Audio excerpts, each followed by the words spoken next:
Okay, good morning, everyone. Well, good morning, you. My name is Boyd Stewart, and I oversee CLASS's efforts around payer-provider collaboration. Let me just give you a little bit of background on how we got to where we're at today. Most people are familiar with CLASS's efforts around vendor measurement and provider satisfaction and efficiency with their EMR systems. However, for the last 10 years I've been with CLASS, and for the first part of my career, I reported on revenue cycle solutions in healthcare. And every year at the end of the year, I'd bring together 10 to 12 providers, CFOs, VPs of rev cycle, VPs of managed care, and others, to give me feedback and CLASS feedback on the reports we've done in the last 12 months. And you want pretty succinct and hard feedback, you talk to a CFO. And during those sessions, though, you would get amazing feedback and say, hey, CLASS, why didn't you ask this question and these other things? But invariably, every year, they would say, okay, keep measuring those revenue cycle vendors that you are. But if you really want to help us, in addition to that, can you help us with United Healthcare? Can you help us with Anthem? Can you help us with the Blues plans we're working at in our local regions? Because they're affecting our bottom line a lot more than our vendor partners are. And so as we had those conversations, it was a little bit, outside of what CLASS does. But then when we started hearing similar feedback from health plans saying, hey, you know what, it's getting harder and harder to work with these health systems. They're not willing to share data with us. They're not willing to really play and open up so that we can properly pay the claims that they're filing. And so as we hear that, that feedback from both sides, in fact, you hear it nationally, where you see a lot of headlines out there. It doesn't take a lot of digging to find headlines where people say, hey, there's a lot of inefficiency here. And as we talk to health plans and providers, the consensus or the main feedback we get is it's actually getting harder. It's getting harder. The health plans see the providers overutilizing healthcare, overprescribing both tests, procedures, as well as prescriptions. And then the providers say, it's a moving target as we work with health plans. And so as CLASS, when we don't know exactly, we recognized the problem, didn't know how to address it. So what we did was we held a summit. Our first one was in 2019. And in this one, we brought together, we really sought for not just executive leadership from health plans, providers, and vendors, but really transformational leadership. Providers and payers and vendor executives that really wanted to challenge the status quo and change the way we work through this in healthcare. And it was actually really interesting as we talked to some, as we look around the halls of HIMSS today, there's a lot of vendors that make their revenue, their business case is helping people with the friction. And so when there's more friction, they do better.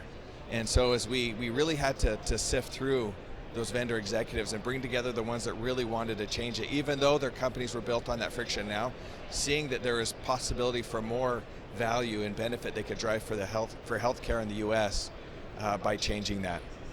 And so as we brought together these executives from those three groups of people, the payers, the providers, and the vendors, they gave us marching orders. And they gave us a few marching orders. One was to keep having these summits, to keep meeting nationally. The challenge when you meet nationally like this is you get people at the same table. So you get a health system in the southeastern US meeting with a health plan based in California, and they can talk about common issues. And the good thing is they're unemotional about it.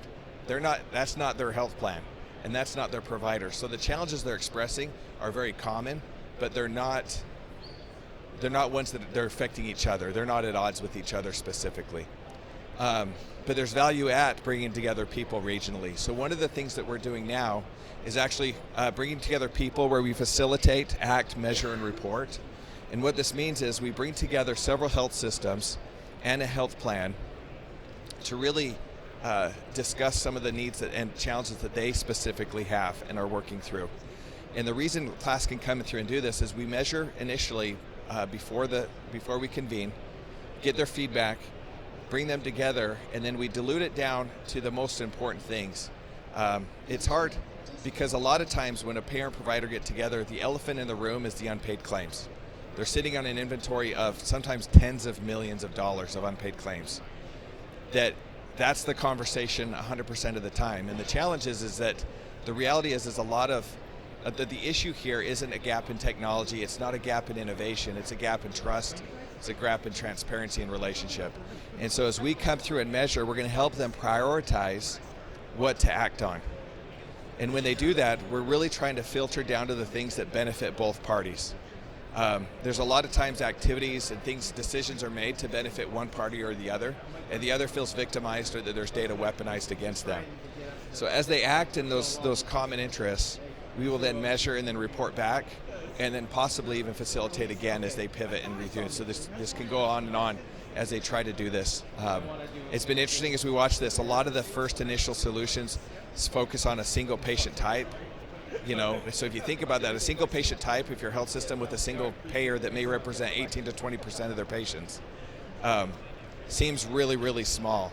But if the barrier, if the goal is to build trust and transparency, then the goal there is to land and expand. Learn how to work with each other, learn to trust as you give a little bit, both sides give a little bit, and you see the gains that you get from that. The second thing that they asked us to do was to highlight the good things happening. Like as I said before, there's a lot of headlines, there's a lot of proof points in the market saying it's getting harder than it's ever been to get a claim paid, both from the payer perspective as well as the provider perspective. That being said, there are good things happening. There are instances where a health plan and a provider are collaborating and are working well together. And we wanted to shine a light on those to show the art of the possible, to hopefully inspire health systems and health plans to maybe replicate or put in practice some of the things that their peers are doing. And so that's why we're publishing this report. We published one last year, so it means in the last 12 months, we've published 39 different points of light. And I'll just explain briefly what a point of light is. So a point of light is one engagement where a provider and a payer, when interviewed independently by class, both raise their hand and say, yes, this is driving value for our organization, this is helping us, and we're moving forward, we want to do more and expand. Some of the examples in this report and some of the problems that were tackled is interoperability, clinical exchange. There's a lot of discussion there. As we talked before, a lot of the challenges that exist today exist because of a hesitancy to share data. So as we have like health systems, for good reason in history, have said, hey, why would I share more data with the health plan if it's going to result in more denials and more charges? Why would I share more data if it's going to result in a harder contracting experience? And then from the health plan perspective, why would I share more data if it's going to help them game the system more when we already see them, health systems defrauding us of some of the things that we're doing? So that one's a big thing to tackle. Prior authorization represented just about just between a quarter and a third of the points of light that we did this year, and that's a big topic right now because it's driving a lot of the churn, a lot of the friction, and a lot of the confusion. So right now, both payers and providers exhibit a lot of, are suffering, as we all are, from staffing challenges. And so that is exacerbated when you have prior auths that are confusing or a high workload. We did see some for value-based care in that transition, and there's some cool stuff there, as well as patient billing and remote patient monitoring. When you look at the different types of vendors that are solving these problems that we validated, I think this is just a good example of the vast array of how complex this challenge is, for one, when we're talking about the friction between payers and providers. But beyond that, all the different ways and vendors. So it'd be hard-pressed to find a vendor here at HIMSS, even on the floor here, that isn't or couldn't be part of the solution at some, even with a small degree. So, but you see a lot of these ones at the interop level, data analytics. And this was interesting because when you look at the data shared between payers and providers, and you talk to them, one of the things that comes out of every summit that we do is that they need a standardized metric. They need something that they can both kind of communicate with, because right now you have health systems that will report to their state or report to us and say, hey, this health plan is denying this percentage of our claims. And then the health plan will see that data and say, actually, we're denying the claims, and that's not the percentage that we're denying. You're escalating or elevating that level. But the reality is, they're both right, because the way they're defining a denial they're both right. So for example, in this case, when I talked to a health plan in Ohio, they said, you know what, the health systems are over-reporting what we're denying. And as we dug down deeper, what we found was pushing off payment from requesting more information or other things. So anything where the payment's not being made and it's kicked down the road, a health plan may not see that as a denial, but the health system certainly does because they didn't get paid. So it's just interesting to see like all the different types of solutions there. And then when we look at the outcomes, so this one represents 25 of the current points of light. So the 25 that were published in the 2023 report this April. 133 outcomes were reported from those 25. So about a quarter to a half are reporting a improved healthcare organization experience. And that's a very broad way to say, you know what, we're just working better. We're working better together, and that's almost like we can't really kind of recognize this with a KPI or anything like that, but it just feels better. And then other ones where they're more calculable results is like, hey, our efficiency's improved. We're using less staff to get through this.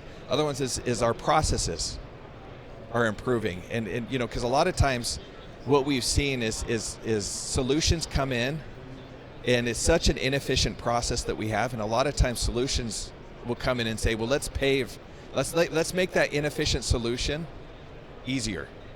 When so you're paving the inefficient path, and sometimes we just need a new path. And that's why we're excited. We found a lot of these points of light represent that as a new way to do things and a new way to think about it. And then this is critical when we look at patient experience, because as we talk to these health systems and health plans, a lot of times this is the thing that actually brings them together to collaborate.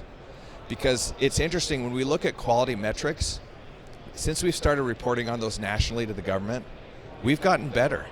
The care that we're giving patients right now is better than it's ever been, but the patient experience hasn't seen the same improvement. And why is that? Because if you look at, we give people an amazing clinical experience and almost undo it with a poor billing experience. And that billing experience, through the wrestles and the friction and the back and forth, the patients get dragged in, so that we always say we want them to be at the center, and sometimes they feel like they're in the middle. And we've got to do better there. So the fact that 20% show improvements there is amazing to see. Improving financial results is a key thing here that motivates both parties, and is critical. And then obviously documentation was a small result we saw as well. Finally, as we go through these 24 points of light, there's some key things that came out as kind of key learnings, or things that we should offer the market as learnings to help them as they start down this path. And one of these things is, so the first one is build partnerships of trust and collaboration. And I'm really gonna lean in on this one, the second one, where it says commit to investing needed resources. And what that means is there's times, with staffing challenges, even before staffing challenges, people were overburdened with a lot of different things and different prioritization. So if you're gonna do this, make sure it gets on someone's priority list somewhere. So whoever's going to drive this through, there has to be accountability and driving from both parties. Open communication and regular needs to be scheduled and happen regularly, and then finding common ground. And that's where I mentioned earlier about the win-win situations, making sure that no matter what happens, both parties could look at this and say this is going to be a win. And then when you look at choosing technology partners, I alluded to this before, but it really finds some that are innovative and thinking about a new way and not just paving the inefficient path. We've seen a lot of the things, I'll give you an example, and it's not to say there's not a place for RPA, but there's a lot of health plans that are blocking RPA, robotic process automation, on their websites. And it's not because they don't like RPA. And we've been using it for claim statusing, things like that. But when you look at eligibility, think about how many times that website gets pinged in a minute. If you have 20 different health systems doing that, they just can't manage that traffic. And so they've been blocking that and doing some other things. Providers get frustrated because there's heavy investment that goes there. So what's the other way? And so we see in some of the points of light where they built APIs, so that data, since the payer's already willing to do it, is automatically pulled in, and so they can just pull it straight and not have to worry about pinging the website.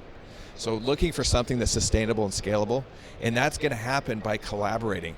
If those conversations happen with the health plan before you invest in the RPA, you can actually invest in the RPA in a different way that actually drives value both the payer and the provider.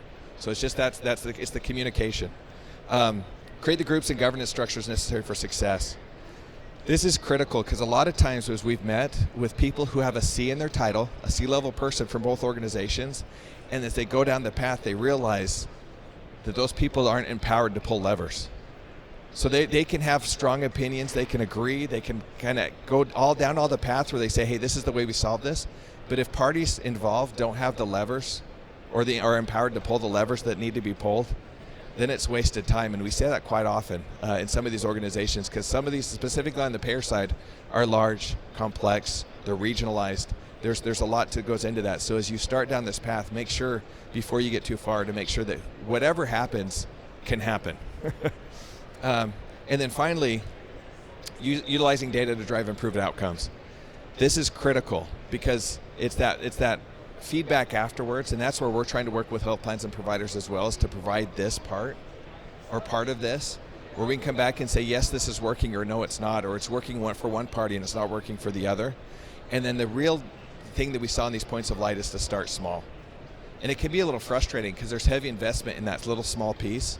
But when you have the kind of the bigger end in mind, that small one is where we've seen all these start. So, and any questions?